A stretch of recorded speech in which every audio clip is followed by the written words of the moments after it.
So welcome everyone, and looking forward to another productive day.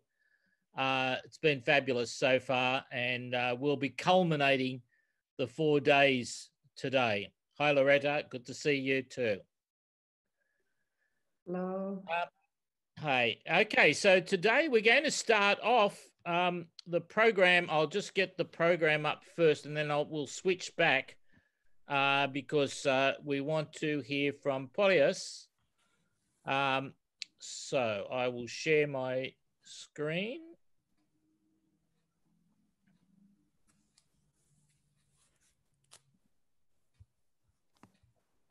Here we go. So we're going to student's voice. So we're going to hear from Polius, his experience of secondary education. Polius, we want you to be honest. We want you to tell us the good things, the not so good things, anything you'd like to see improved, things that you think work well. Everyone's really interested in hearing your perspective on this.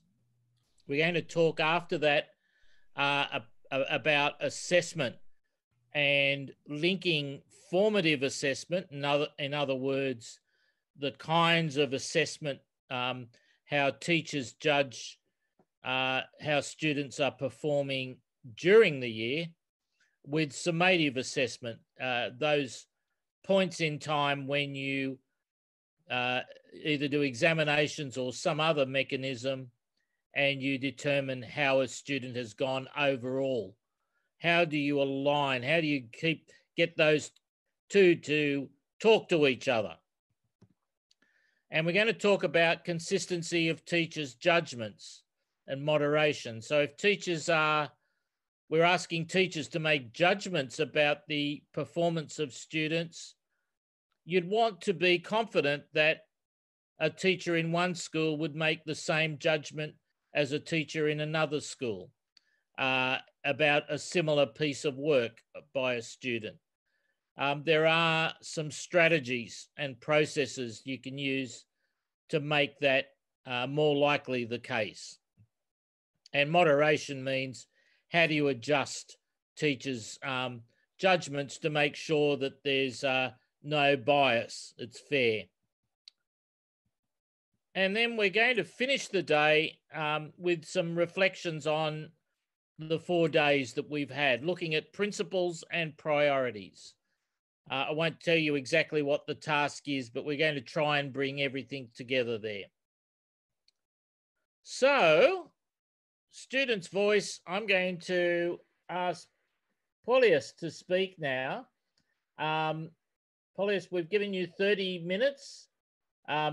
You might want to take all of that, or you might want to leave some for question time.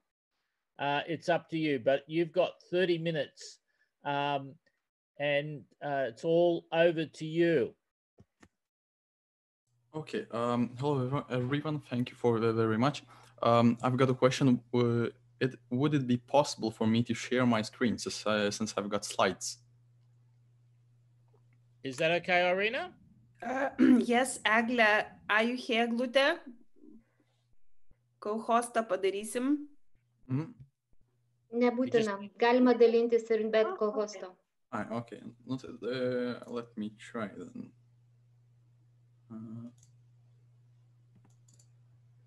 Let's see. Do you see something? Yes. Brilliant. Perfect. Okay. So greetings, everyone. I'm Paulius Bridovas from Lithuanian School Students Union, and I'd like to talk to you about secondary education from the students, recipients of the service of the education perspective. So I'm going to start off. We made a poll. It had 176 student body council and Lithuanian School Student Union board member respondents. And the questions were based on material of the 1 and 2 of the consultations. And so was the material we gave to the recipients, respondents, sorry. So an important thing to note is that most of the students who answered the poll are from gymnasiums, which means, well, gymnasium classes, which means most of the respondents were actually currently learning in secondary education or soon will be learning in secondary education. Another important thing is that there is a pretty even distribution of apskritis or territorial unit. So there wouldn't be, well, there shouldn't be any bias of larger, more developed cities in the poll. So the first question we asked we asked this question for everyone to keep in mind while answering the poll. What is the main function or functions of secondary education? So most students noted that the main function of secondary education is preparation for higher education institutions, as we were discussing in our earlier consultations. However, many students also thought that preparation for life and preparation for job market is important, if only not equally important, as higher education institutions. The second question we asked was, why did they think so? So I sorted the answers based on the functions. So a few arguments were that preparation for higher education institutions are necessary because of the existence of the mindset of studying in order to join higher education institutions currently in schools. Another thing is that there is a need to study in a higher education institution in order to reach something in life. Preparation for the labor market arguments were as such that career education and better job prospects after secondary education. Preparation for life arguments were that emphasis of application of subjects in real life during classes. But a thing we noticed that even though students chose preparation for life, many of the answers noted that even if students should be prepared for life in secondary education, they not necessarily are being prepared for education. I mean, so for life, sorry. The next question was, what should be paid attention on in order to create secondary education of such functions? The answers I bolded were the answers that came up most regularly. So need of honest learning and importance of grades, because students themselves show short-sightedness by often cheating on tests. Usefulness in real life situations, as I've mentioned, that schools not necessarily teach about real life application of course materials, because students noted that many of lessons are based only on theory with little attention to applications. Well, yeah, to applications in real life. Practical work is a big thing too, because as I've said, most classes are based on theory and there is no practical work to back it up. And financial literacy is important because I've mentioned earlier that students should be prepared for life, but not necessarily are. And when students wrote that they are not being prepared for life, most of the students said that they don't know how to pay taxes, and they mentioned financial education literacy in general. But the most noted thing was that they cannot pay taxes. The unbolded ones were not as often seen, but are equally as important, I think, which include relevance of courses, modern inclusive education, critical thinking, student and teacher motivation, learning environment, and interest and individuality of students. So we analyzed the relevance of megatrends in Lithuania's secondary education as per Phil's slides.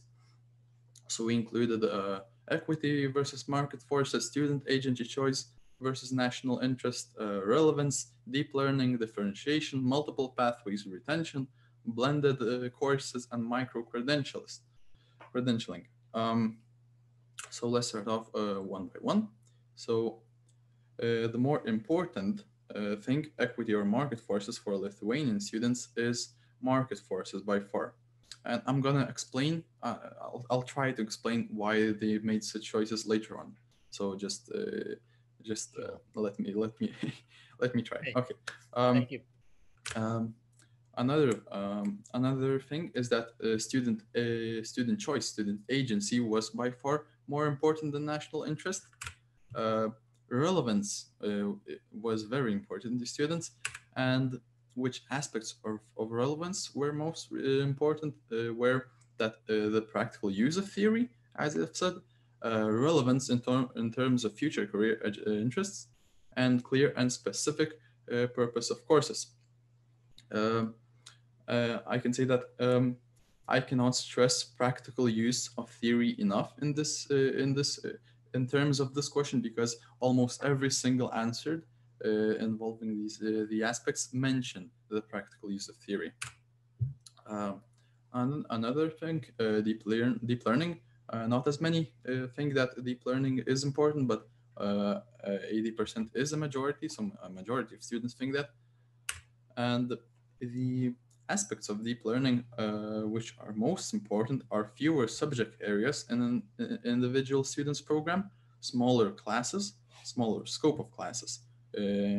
Timetables were based around extended periods were mentioned less often, but still were. So the next thing is differentiation. So many students noted that differentiation is important too. And why do they think so? It's because every student is unique and they differ.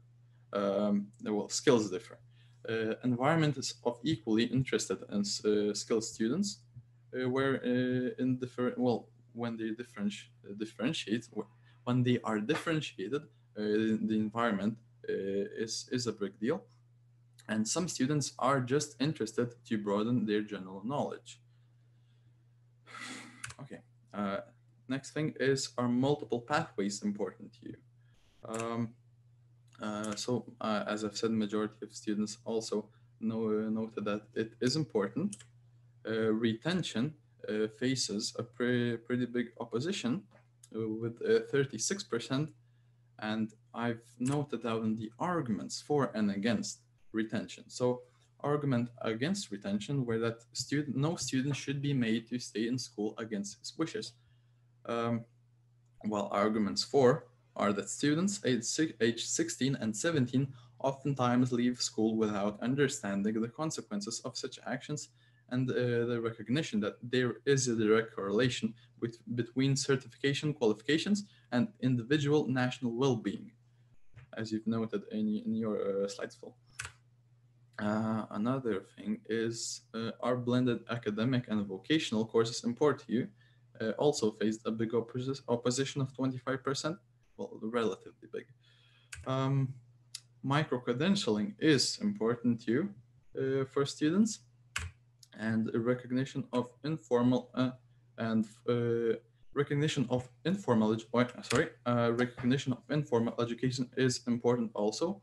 We've added this slide because well, it was not noted in the Phil slides, but we added this because we ourselves thought that recognition of informal education is important, and students do agree with us. I forgot to mention that if you have any questions, you can interrupt anytime, and I'll try to answer them. So let's to continue. We asked which trend is the most important. The most important are equity and market forces and student choice. They are the dominant choices because of the students' desire for freedom of choice to help them discover themselves. Another argument is that the student by himself should be important as a personality, which can grow and improve for their achievements. And a few ideas I forgot to mention before is that while second chance for students didn't receive many votes for, it is important to mention that a second chance for students who decide to leave school is important in case they wanted to come back. And there is an added bonus to differentiation, which is differentiation makes it easier for teachers themselves to prepare for classes too. Important to, and another thing is it is important to not make people who are in lower level groups to feel inferior to upper level students. They should not feel inferior to students, other students. Another thing about deep learning is that deep learning is necessary, students think, to increase curiosity. Aspects are attractive not necessarily of deep thinking, are attractive not necessarily because of the importance of deep learning.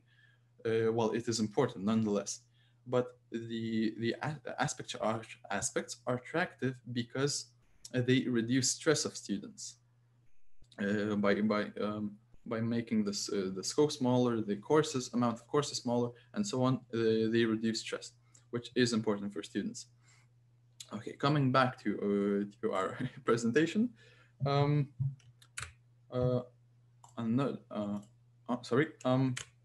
Another thing we asked was about the models.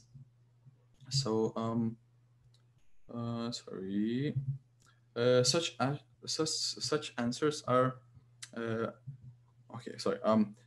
The majority of students think, as I've said earlier, that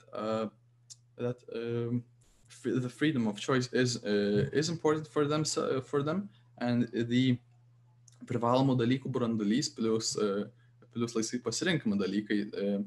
So how do you say it?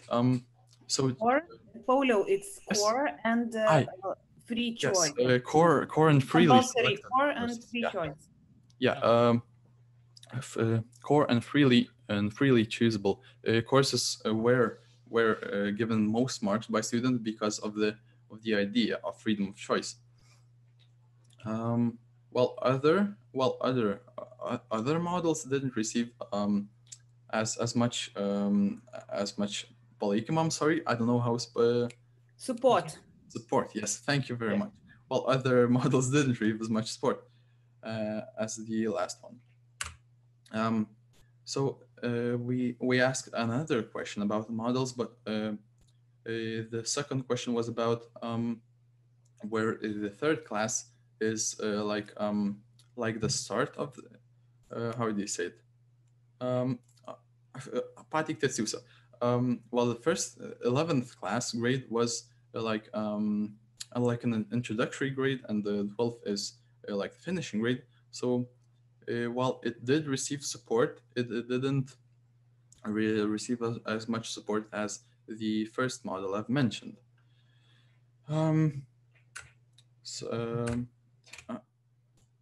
Why are my slides not working? I'm sorry. Okay. Give me a minute, please. I'm sorry, I forgot to mention that trends are such that students want freedom of choice and the reduction of courses in grade 12. Such answers are based on concerns relating to their load, being made to study irrelevant subject groups or courses unrelating to future careers. Time should be paid attention at during the creation of such models because of broadness of programs and the courses that students do have to study. We asked about the credit system also, and the majority of students do agree with the credit system. Sorry. And we also asked about the assessment method, which assessment method they do prefer, and the vast majority of students prefer school-based and the mix of school-based and external assessment because of such tendencies such as objectivity in such assessment methods. Motivation decreases without final exams, Course grades serve as a backup if you fail in exams. Inclusion of project work or motivational letter into assessment is a vital thing for students, and continuous work is important because students said that, well, exams is a pretty good thing by itself. It does lack in showing how a student tries in a long period of time. So it's a shortcoming of the exams. Yeah. Okay, so I've got some final notes. If these are the most important things in all of the polls. So if you take something away from these slides, let it be these three things. So time management. Time management is important because students are overloaded. They do much homework. They study many unrelated courses to their career choices, and time management while creating the secondary education, well, the new secondary education is important, and career education, deep learning would provide solutions for students to manage their time better. Another thing is that freedom of choice was mentioned everywhere. Freedom of choice is a must for many students. The question is how to ensure that they will not regret their choices. The mindset that you must study in a higher education institution, which is depreciation of higher education, and that you should integrate to the labor market as soon as possible, cause stress, and we need to put efforts in order to stop it.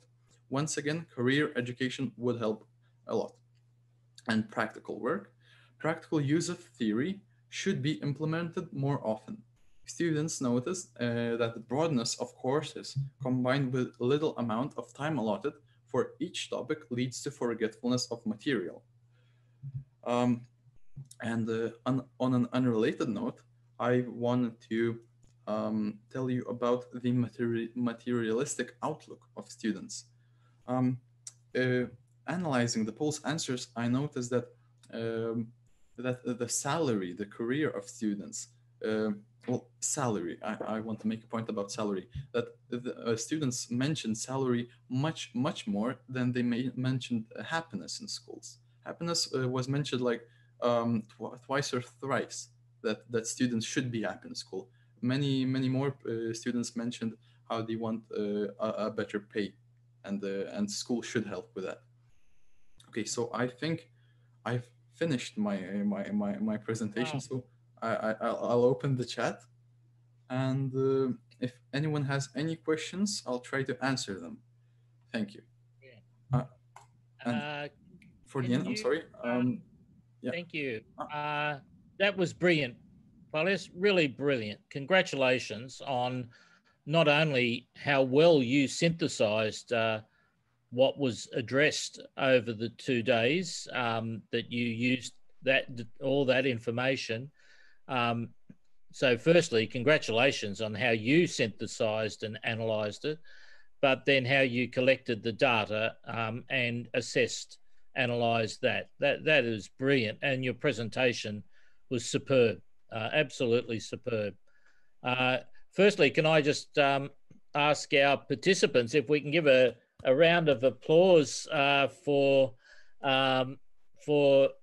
Paulius. That was totally brilliant.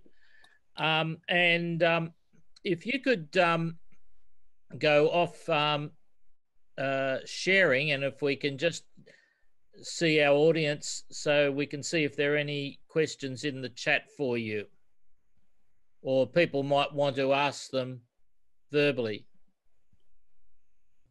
Pauliau, galėtumėt nustoti dalintis? Yes, thank you. Thanks, Natalia. Yeah.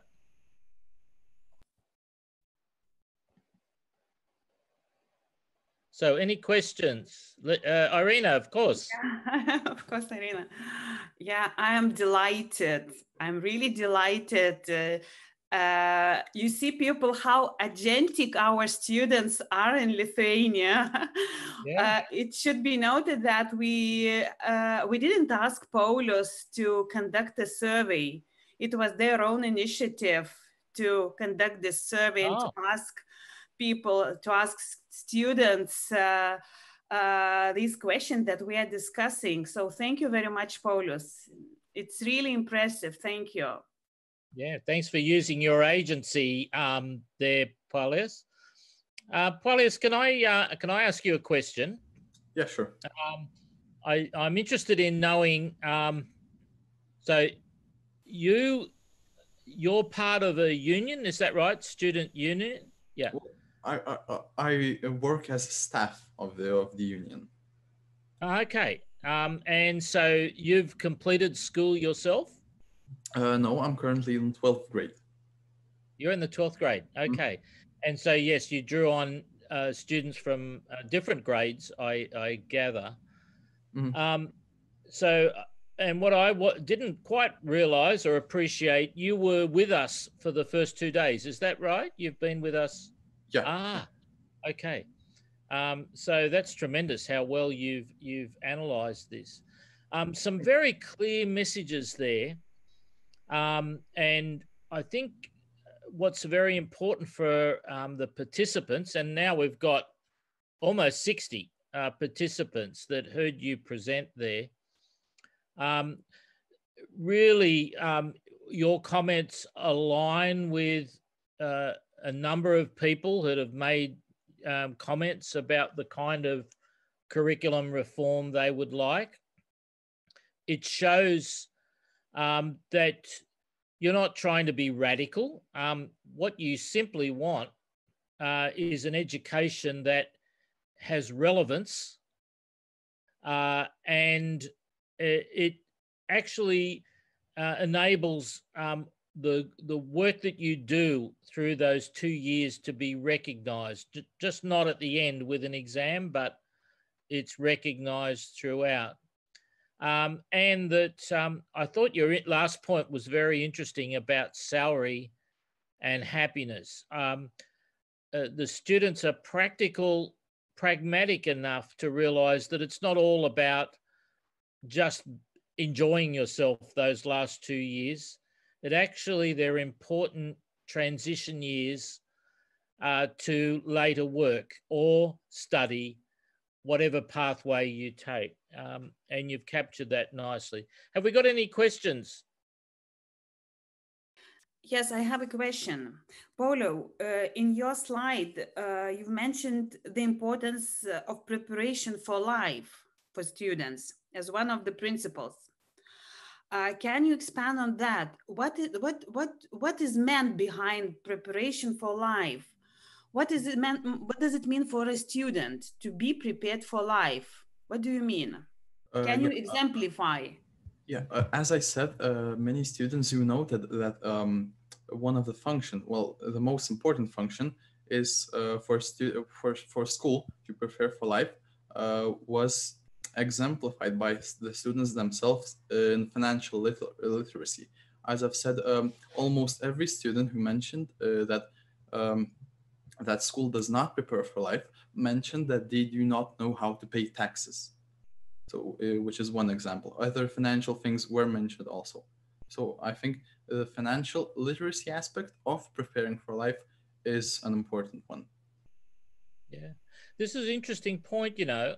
So it may be that in some subject areas, these things are taught, but it's not the practical application of these things, you know, that it's mentioned, but not the realities of when you're in the work or in when you're undertaking part-time work, what these mean and how they impact on your life and what the purpose is. It's not the practical implication. Okay, have we got any other questions?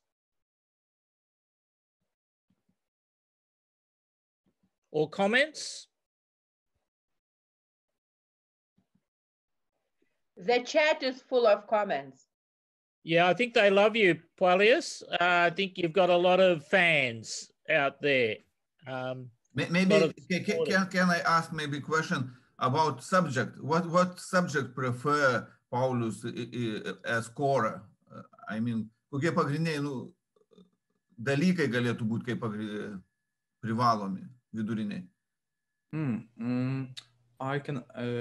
I can't really answer your question because I did not ask such questions to the respondents, but I think some respondents mentioned that that maths, Lithuanian language, and English language.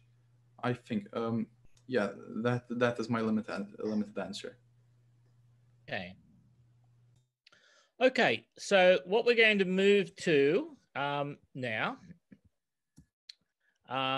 if there aren't any more questions or comments, are you staying with us, Paulius? Yeah, of course. Yeah. Okay. I'm going to move us now to talk about assessment. So I just got to share my screen. There's your session.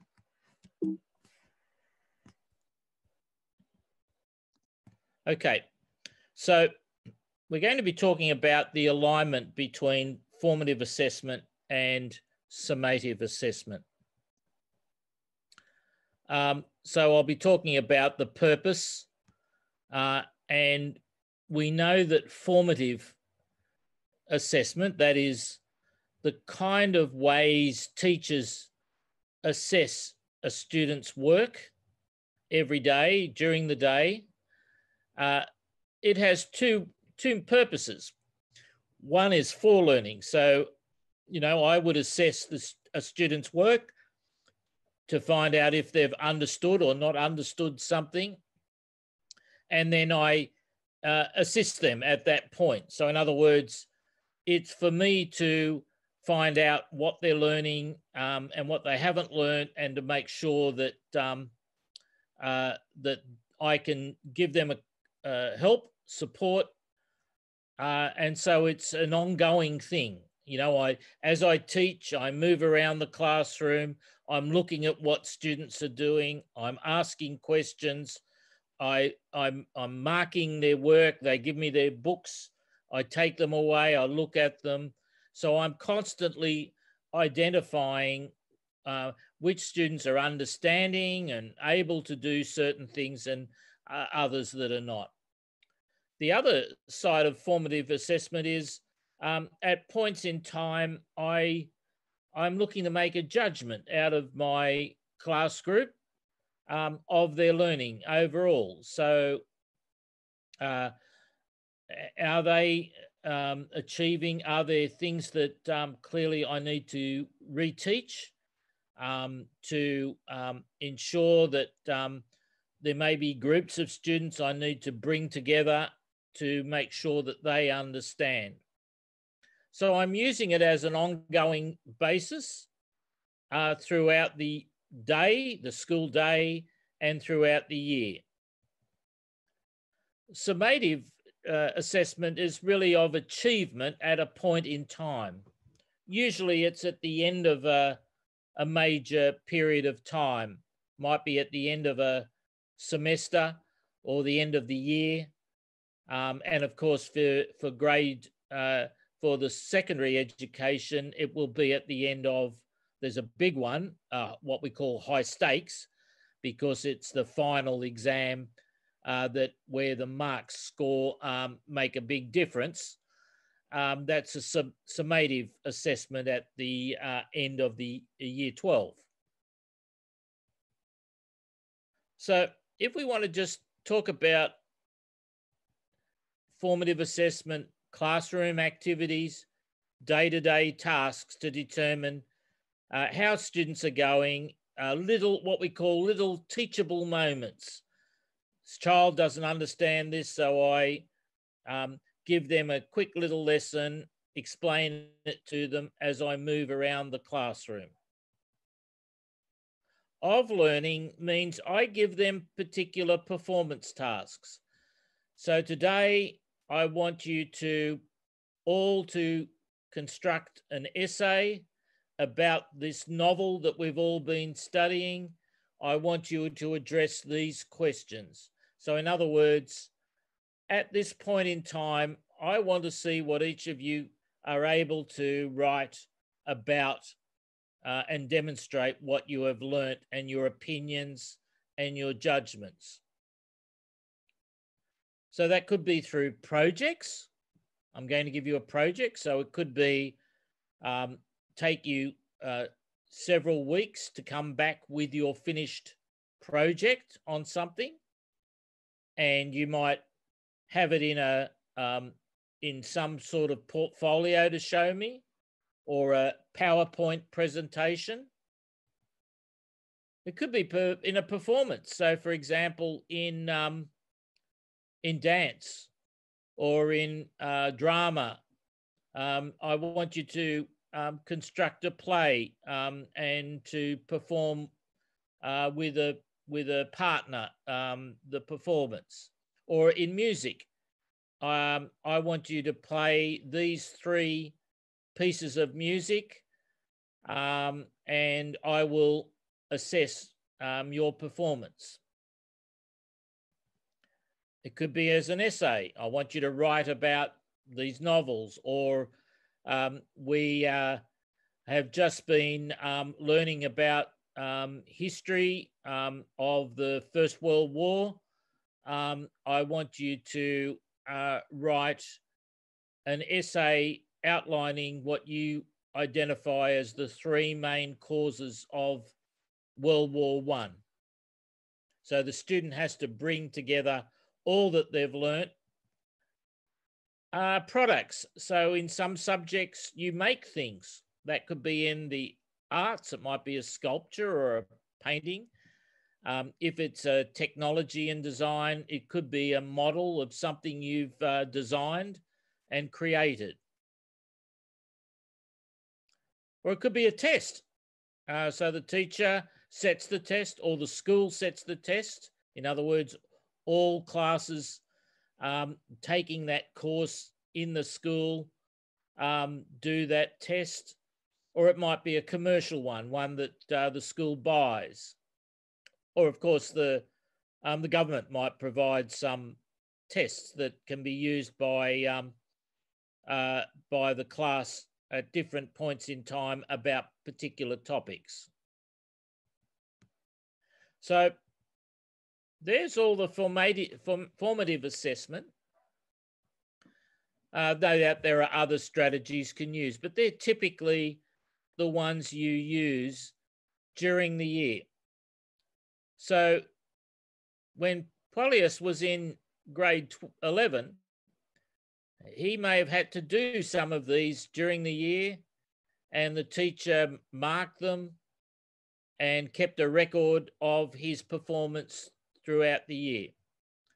In countries where the school-based assessment contributes to the final mark, this is what they do. They have these tasks and they keep records of them, and they submit their results. For a summative assessment, usually it's examinations, or they could be performances. For example, in music, there's often a written exam about what you understand about reading music, or you might write about the history of music. But there's also performances. You have to show that you are a competent musician, and your marks are scored in that. I'm not sure if that happens in Lithuania. In Australia, for example, in some other countries, there are groups of people, of markers that move around and go to the schools to watch students perform for drama or for dance or for music, so that they, and this year with COVID, they actually had to send in video of their performances. Or products. they send in their artworks, their major, what they call their major artwork. Or if it's design and technology, something that they have designed, which is their major work, their major project, that they've constructed some design. Okay, so here are some principles that are followed in particularly with formative assessment. Variation. So if in Polius's grade 12 history class, if the assessments that his teacher did during that year, every now and then, if they did 5 examinations, 5 tests, well, the students that will do well are those that are good at doing tests. Also, tests can only assess certain things. So what we encourage is variation, that the teacher might do a test, include a test, they include an essay, they might include a project, it might be a product. Certainly in some subjects, products are very important, that you have assessment tasks that involve products. So variation is a key principle. Reliability is another key principle. And what we mean by that, of course, is that if you were to conduct this same assessment with other students, it would reliably, you would get same sort of responses. In other words, it's going to give you the information that you believe you've set out to acquire, and it's not just for your particular class group. And validity, that it is actually what you are assessing is what you say you're assessing. So, for example, if there's an outcome in science that says about experimentation, about using science equipment, then that would be a performance. That would be a demonstration. You'd have to ask the students as an assessment task to undertake an experiment. You'd have some instructions, but then they would have to complete the experiment to the conclusion, the hypothesis and the findings. But if that's the outcome, you want to know if a child is skilled at conducting an experiment, you wouldn't ask them to write an essay about it. You'd actually want to see that they can do it. Not that they know how to do it, but they can't do it.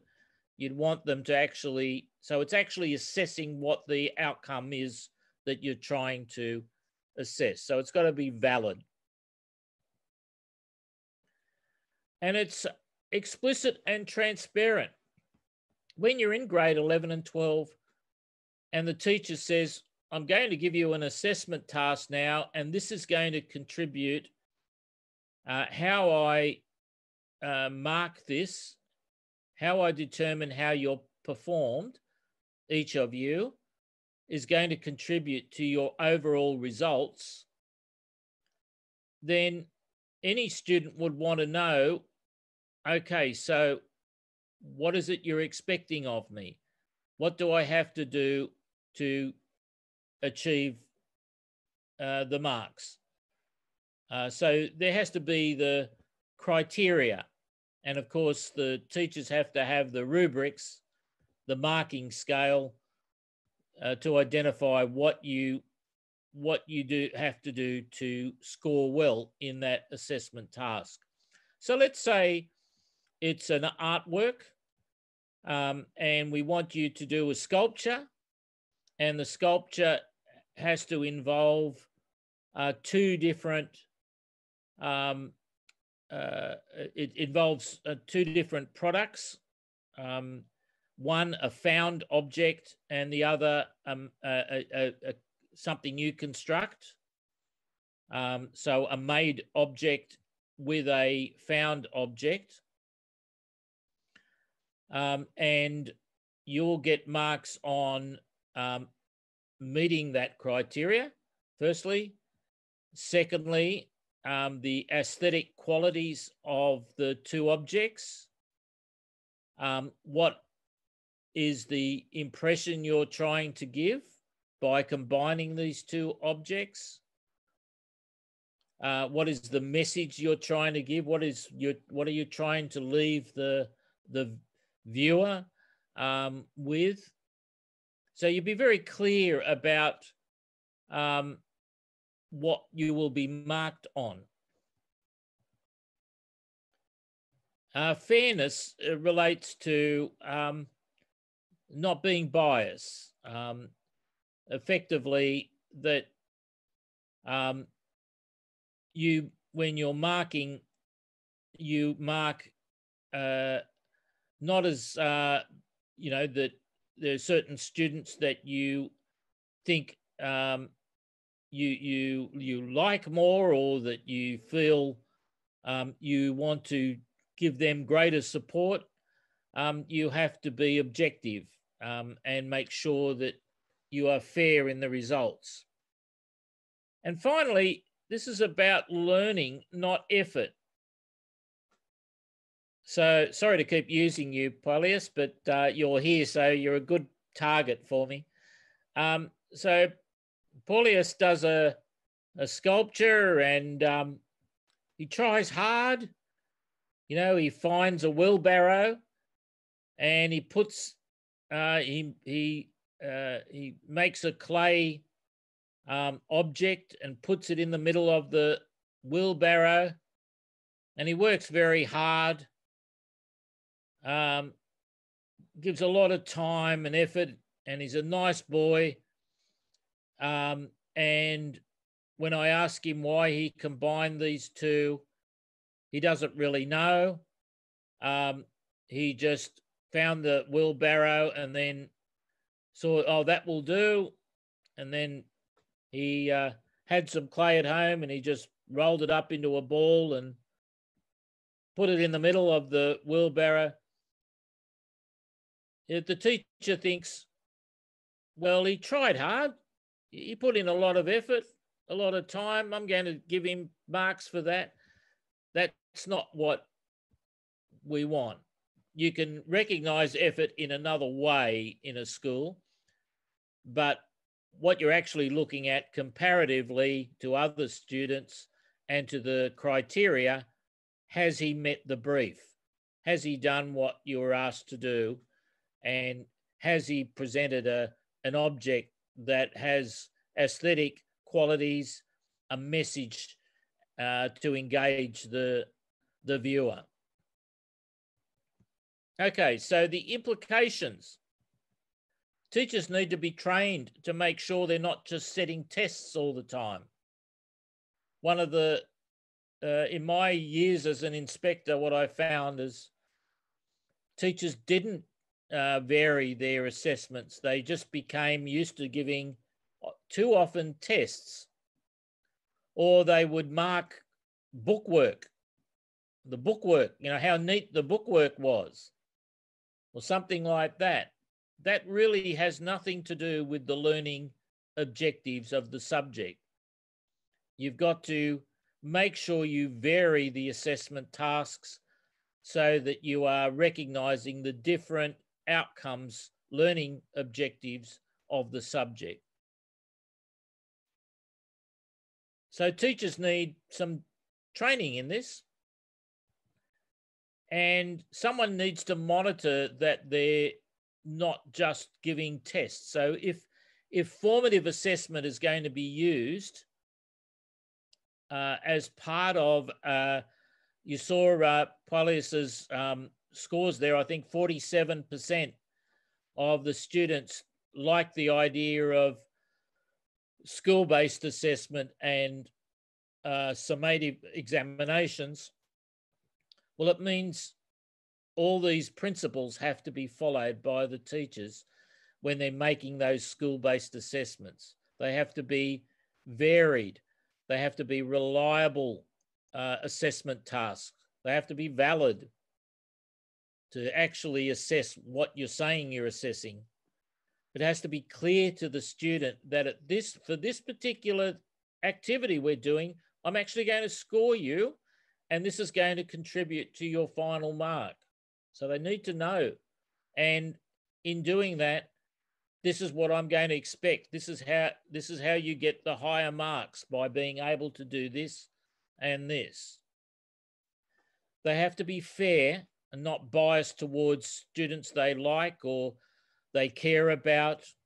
You know, there's a poor student in the school and they want them to do well, and so they're going to score them higher than they deserve. You can't do that. It has to be fair. There are other ways of looking after people in different circumstances. And it has to be about learning, not effort. Okay, so we're coming up to break time, but I'm going to stop and just check if there are any questions about what I've said before we go into the assessment task, the workshop, sorry, I should say, that I've set for you.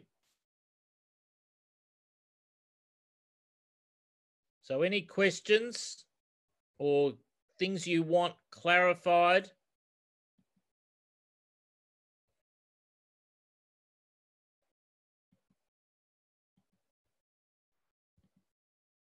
No, Irina? Not even from you? Okay, what I might from do... me. I hope some other people have any questions. I wonder if anyone... What I might do is put up... Russell, are you going to ask something? No? No. I'm going to put up I'll put up the workshop and see if that generates some questions. So what I'm going to ask you to do, is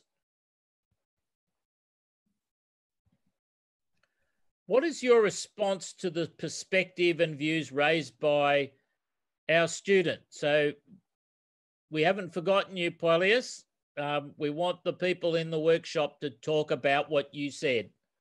They're going to talk about you, and I suspect it's going to be very positive. But not just about you.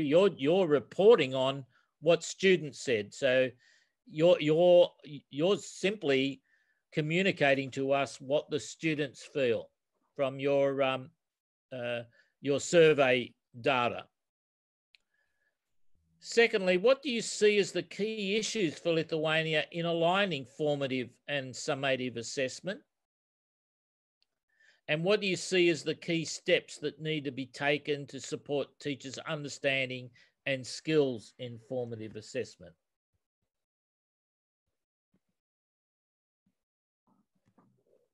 So you've got questions there really about the opening session from Paulius and his data, and about formative assessment, and what do you see as any issues related to formative assessment in your grades 11 and 12? I think generally, am I right, Irina, the theme so far has been that people are interested in having school-based assessment contribute to the final mark along with the exam. I don't think I've heard anyone saying exams only. So that means people have to be skilled at formative assessment, and that means giving assessment tasks. And usually I realised I didn't say it there. Usually there's about 5 in a year.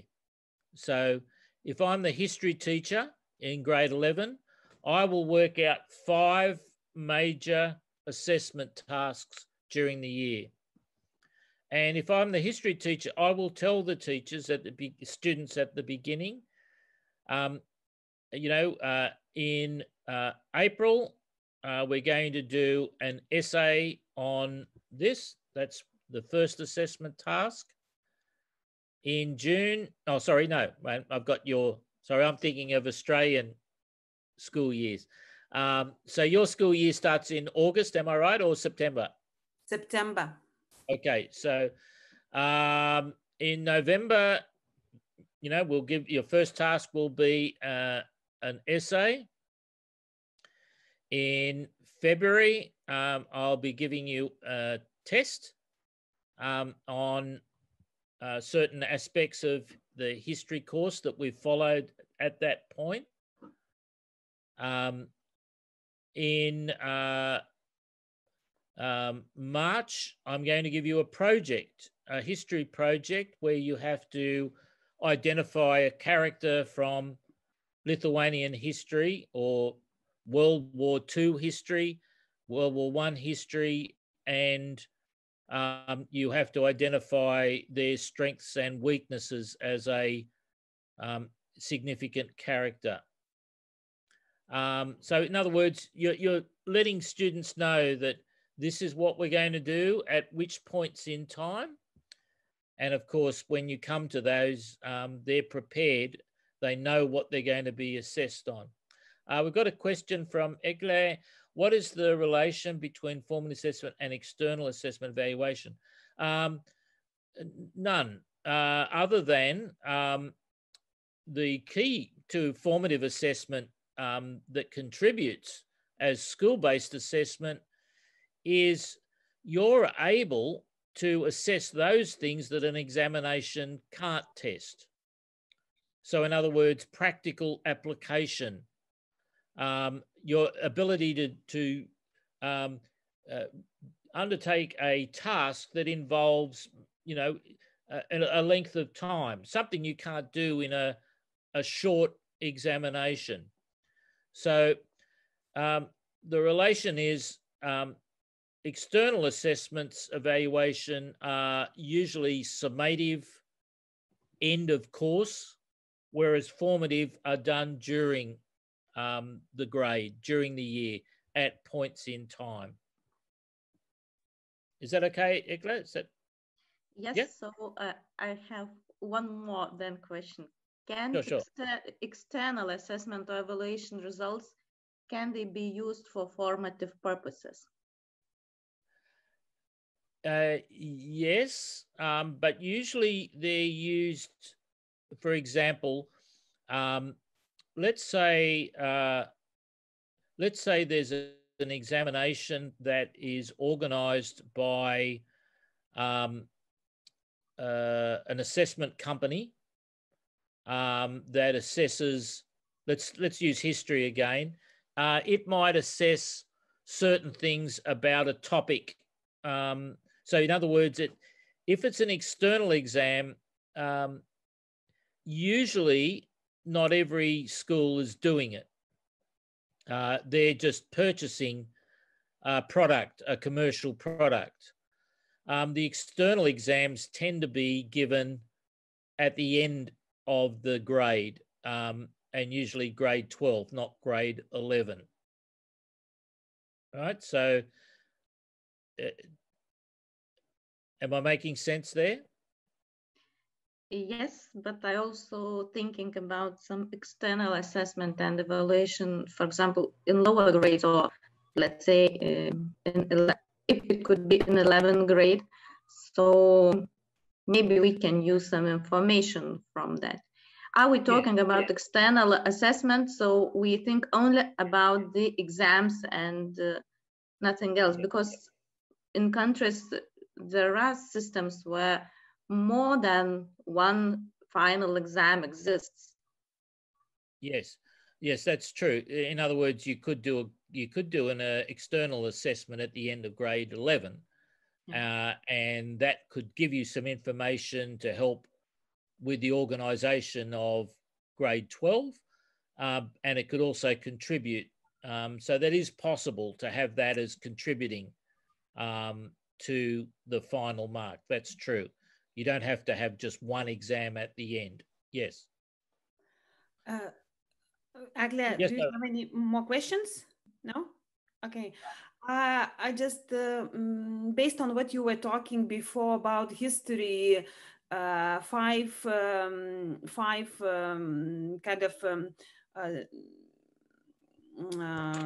evaluations or assessments, how do you call them? Yeah, like the example you presented. So in a year, you mean that you have 5 points at the time that when students have to complete some assessment tasks for you, and you grade them on these tasks. But yes, so in other words, between those 5 tasks, you do not give grades to students, right? This formative assessment that is done usually. Yeah, it's just so you remember early on I said there's 2 types of formative assessment. One is that you use day to day, and maybe you're marking student work, you're giving them feedback, you're writing, you're speaking to them about improvements, things that they haven't learned, you're giving little lessons to individual students that haven't understood something. That's all formative along the way.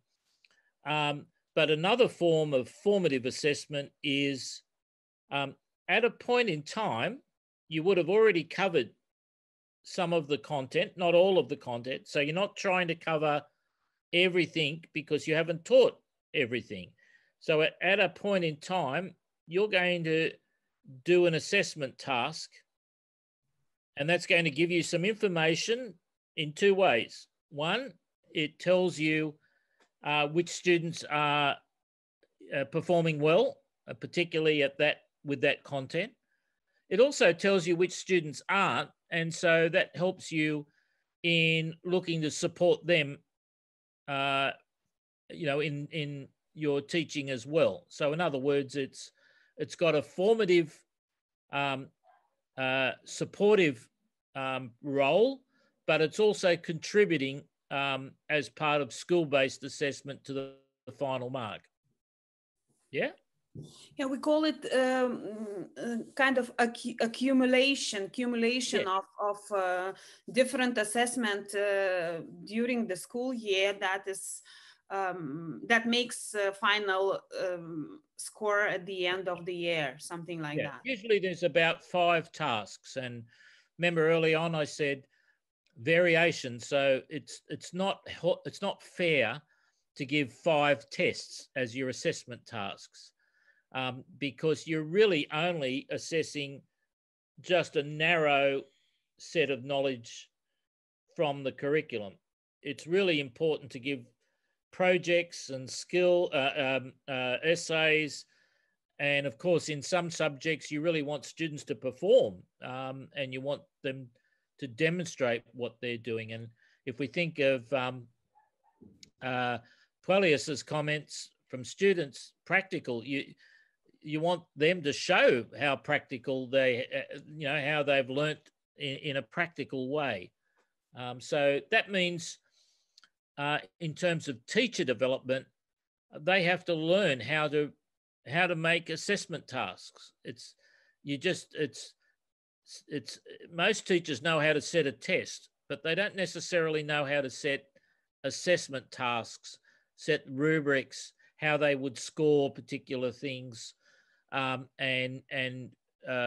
how we get some consistency across the country and how teachers do that.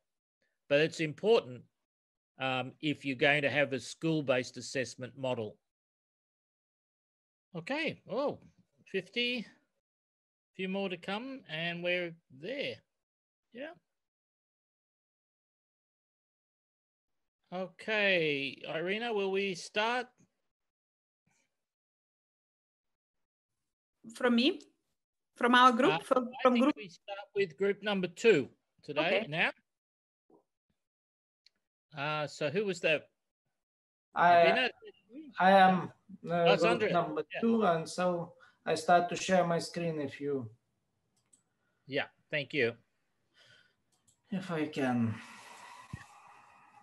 So what about our opinion from this discussion? That which from presentation of Paulus, that of course for us very important is opinion of our students, and we wish to take some kind of surveys of these problems, because these matters is very important also for teachers, for ministry, and for students as well. The other thing is about our evaluation of achievements. So both kind of evaluation the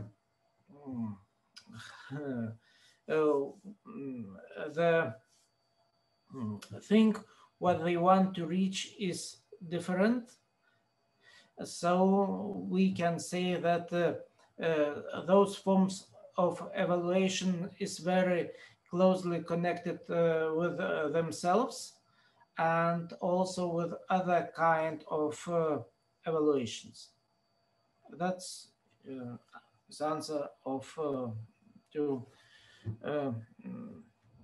question number 2. About formative evaluation, it's questions what that in this kind of evaluation it's very important examples, so and understanding. In this kind, it's very important to say what does it mean, why we use that form of evaluation. That's is our opinion, in short. So that's all. Thank you. Okay, let's move to group number 3. Thank you. In short, for first question, what was our response? The teachers reacted that we heard maybe so motivated student voice, and we are also interested in the not motivated students' voice. So it's for our future. We hope that students will be supported for the smart decision for their career, and participants of our group stressed that we heard real life priority, differentiation, also deep content. And we also were very happy to hear that students mentioned minimal minimum, of course. The second question, what we saw as key issues for Lithuania in aligning formative and summative assessment. In our group, we agreed that we need a big support for formative assessment and its understanding, awareness about this concept, and support for teachers especially. And we hope that there is a possibility to go from the paradigm of fighting to the paradigm of collaboration. Mm-hmm. And the third one question, how do we see the key steps that needed to be taken to support teachers' understanding and skills in formative assessment? We were back to yesterday's discussion about implementation scheme, and we agreed that it would be so nice to make a balance between teachers' support via teachers' associations, also university representatives told us that they are always welcome to support with their understanding and philosophy.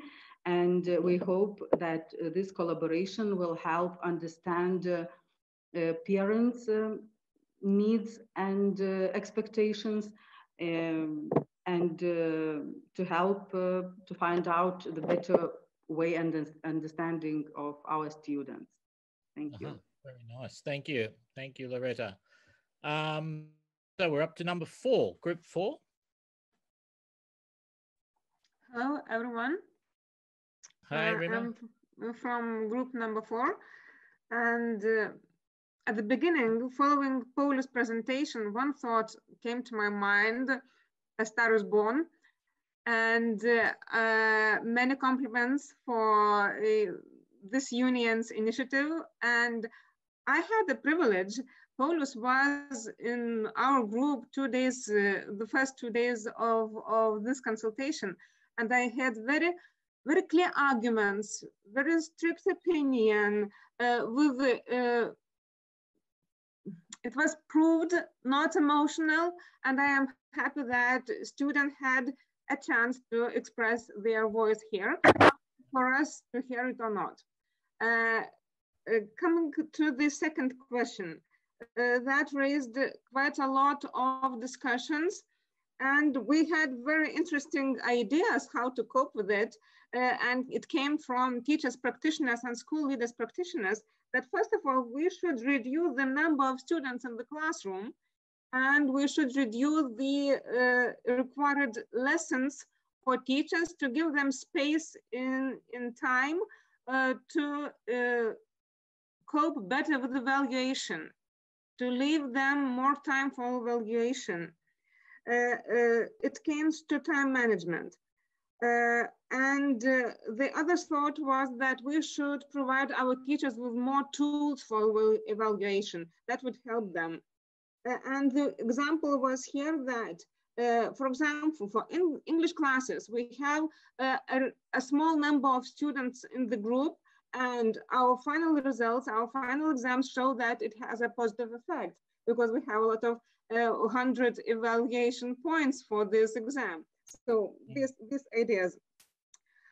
Coming to teachers' competence in formative assessment, we had an idea that we should improve initial teacher training first of all, because we do not have a course for evaluation for assessment, separate course in any student studies program.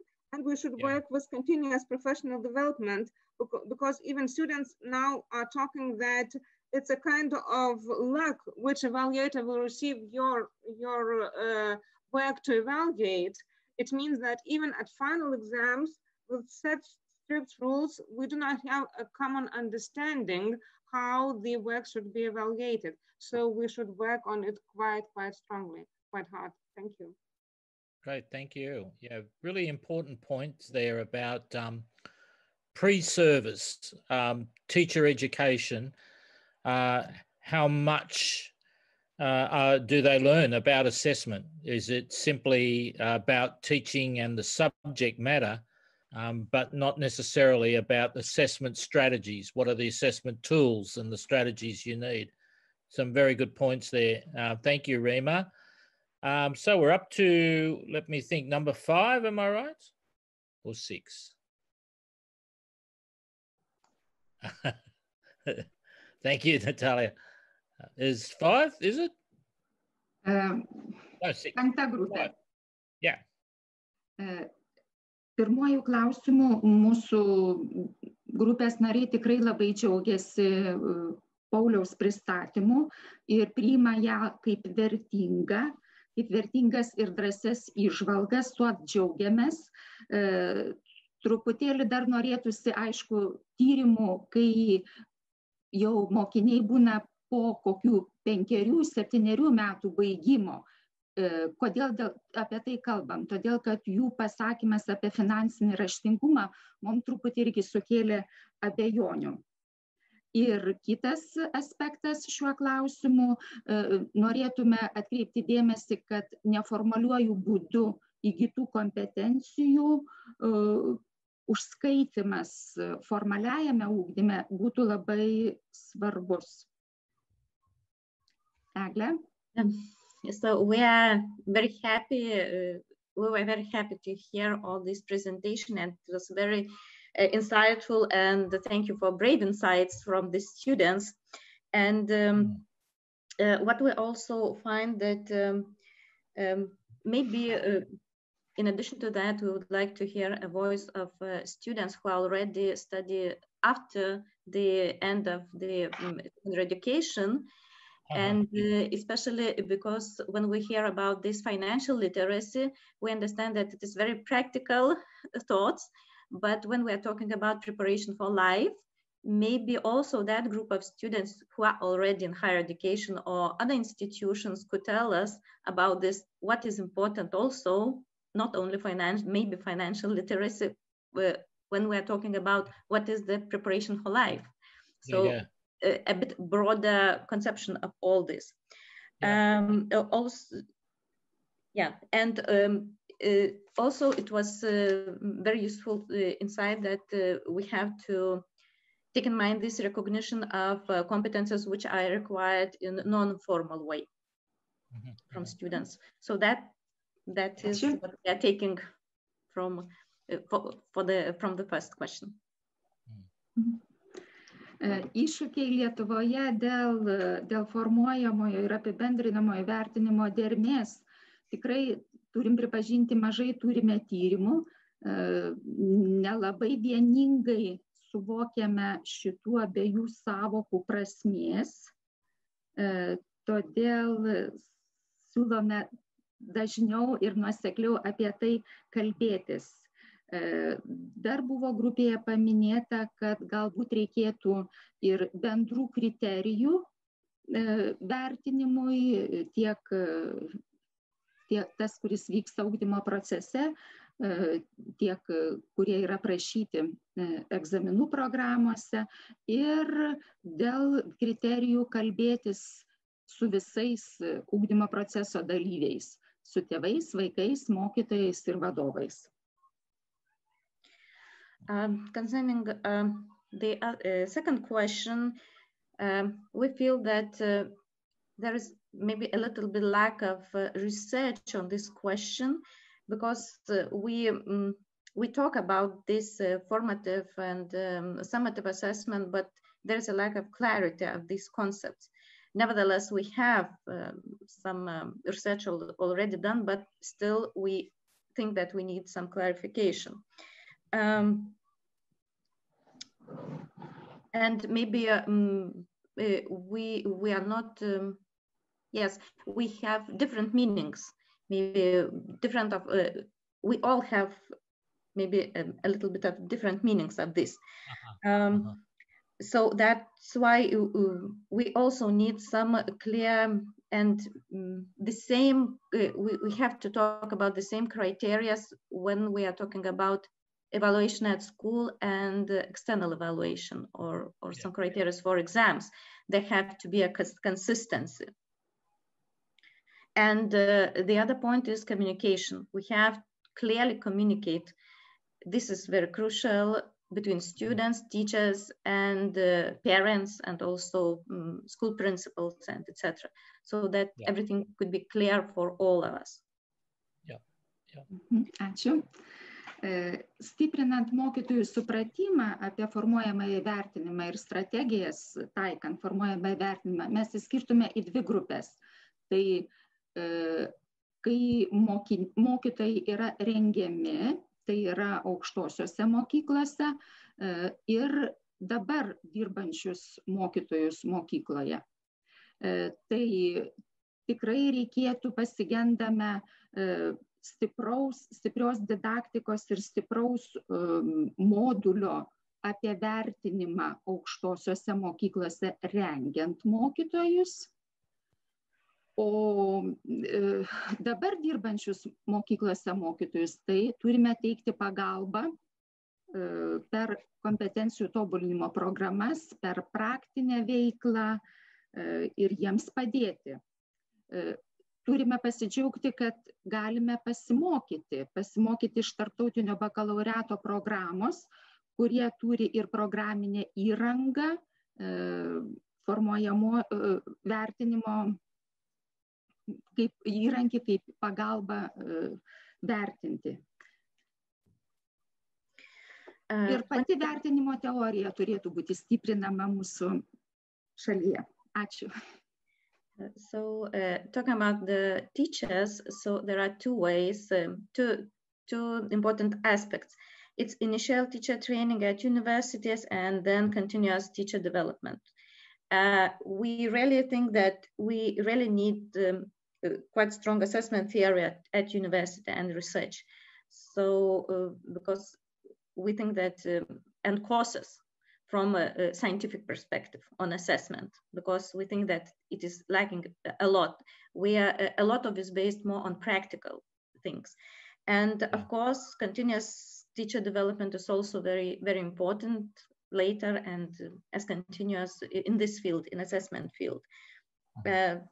Also, we have a good example, as we think it's the International Baccalaureate program, where they have really clear structure of the program for teaching and for assessment. So it could be one of the examples how to make this consistency throughout all these types of assessment and in general about when we're talking about the assessment. Great, thank you, Abina and Egle. Thank you. Irina, group 6, is that you? Yeah. Yeah, it's me. So I'm not going to repeat the same idea that have already been said, but in response to the first question about Paulus' presentation, I just have to mention that our group was delighted to hear how responsible he is in his answers and in his suggestions. It's not only based, they are not only based on his own opinion, but he constantly refers to the data and to the group that he represents. So we are very delighted to have such students. As to formative assessment, also a lot has already been said, so I'll probably mention only a few keywords that we were talking about. So it's important to emphasize that formative assessment or teacher assessment literacy is not a destination, it's a journey for school. It's a long journey which never ends, because you will always find something to improve in this respect. The other important thing is that it's not only in Lithuania and in other countries in Europe, as we know, it's also common misunderstanding. There is a common misunderstanding about the purpose of assessment, and it's usually it's sad when teachers focus only on the methods, on technical side of formative assessment, and do not realize the real potential, what is behind the concept of formative assessment. And in the literature, you often can find that it's not assessment, it's the approach to curriculum. Yes. Formative assessment is an approach to teaching, to learning in general. Yes. Of learning, that's right. Yeah. And it is also important to say that in strengthening teachers and school capacity in formative assessment, the whole school approach is important. Yes. And it's not enough only for a single teacher to practice 13 techniques. And we were also talking about teacher qualification, ways of how we can strengthen teachers' capacity in formative assessment. So there were proposed different ways, but again, we don't have to expect quick changes in that. It will take time in small steps, and we have to be patient, and schools have to be patient if they decide to improve this area of formative assessment. So you're right. It's a journey, and some will already have some skills, and others need to acquire them. And but there's once they become experts at assessment, really, they're well-rounded as a teacher then. Yeah, and Loretta also posted in the chat some of the materials that have been prepared by the Ministry on Formative Assessment and the new book that Rasa was also initiated. Dylan William is one of the great authorities of formative assessment. So his book finally is translated into Lithuania. So it's a big achievement. because we do not have the literature at all in Lithuania on formative assessment, unfortunately. So this is the first full and comprehensive book that will be in Lithuanian. So we are very happy about that. Is that the black box? What's in the black box? No, it's not a black box. It's embedded formative assessment. Oh, okay. Yeah. Good. Fantastic. And we're up to group number 1, which I think is Romantis. Yes. Yes, Romantis. It's me. Talking about presentation, first presentation, we were impressed that the students are not against the external assessment, external evaluation. Sometimes in Lithuania, we have impression that everybody don't like exams, but students shows that it's not always the case. Then what else is important, talking about upper secondary education for students, we believe that very important thing is the freedom of choice for students. But again, what it means freedom of choice, what is core, what it means core, what subjects everybody should be taught. And speaking about assessment, formative, summative, we think that the big problem in Lithuania is that results of both ways of evaluation, assessment, sometimes differs very much, and it happens that the student believes that he is maybe the best, but after receiving summative results, the results are very different. And made for accuracy, yeah. Yes, and for teachers, what need teachers? Teachers need to have a clear understanding of what it means, what it means, and then for everybody needs, not only teachers, everybody needs training. Yeah. It's about being explicit about what the standards are, what's the expectations, and for each student, what their strengths are, what they can do, and what they're still not able to do, and helping them make those advances. That's important, yes. It's all. Okay, thank you.